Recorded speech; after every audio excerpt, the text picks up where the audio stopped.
Hello bachcho, let's read the question. The question says that at a certain temperature, compound A to B dissociates according to the reaction. This reaction is given here.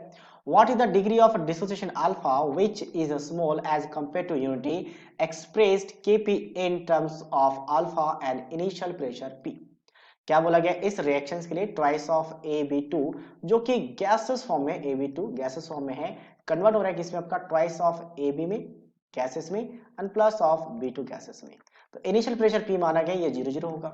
अगर इसका degree of dissociation alpha है तो कितना subtract हो जाएगा इसको, तो ये P minus of P alpha लिखा जाता है। जितना डिग्री ऑफ डिसोसिएशन है उसको आप क्या करो इनिशियल वैल्यू से मल्टीप्लाई कर दो।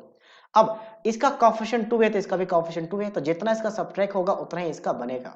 अब इसका कोएफिशिएंट 2 इसका 1 है मतलब इसका जस्ट हाफ, तो जितना सब्ट्रैक्ट हुआ उसका जस्ट हाफ यानी जितना कंज्यूम हुआ उसका जस्ट हाफ इसका बनेगा।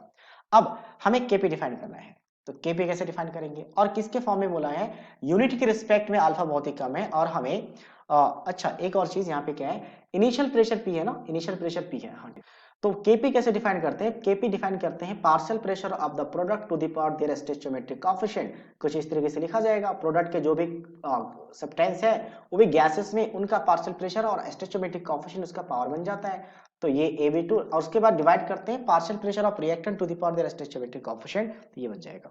अब यहां से देखा जाए तो इसके लिए कितना हो जाएगा आपका P अल्फा बाई 2, ठीक है। इसके लिए B2 के लिए, B2 के लिए पहले हमने लिखा, फिर AB के लिए कितना आ जाएगा, तो AB के लिए P अल्फा का स्क्वायर डिवाइड हो जाएगा इससे, ये कितना आ जाएगा P माइनस P अल्फा का स्क्वायर। यहां से क्या हम P कॉमन ले सकते हैं, कॉमन ले सकते हैं, एग्जैक्टली ले लेते हैं। ऊपर क्या बन जाएगा आपका P इंटू P स्क्वायर और ये alpha into alpha, alpha square alpha cube बन जाएगा और डिवाइड हो जाएगा किससे आपका 2 से। और यहाँ से P अगर कॉमन लिया तो बन गया P स्क्वायर कॉमन, तो 1 माइनस अल्फा का होल स्क्वायर, तो ये P स्क्वायर कैंसिल आउट हो जाएगा। और यूनिटी के रिस्पेक्ट में अल्फा स्मॉल है मतलब 1 माइनस अल्फा को लगभग लगभग हम 1 के इक्वल मान सकते हैं, तो ये 1 हो चुका है। तो क्या बचा आपका P अल्फा क्यूब बाय 2, तो P alpha cube by 2, that is option first. So option first is the right answer of this question. So I hope you understood it well. All the best.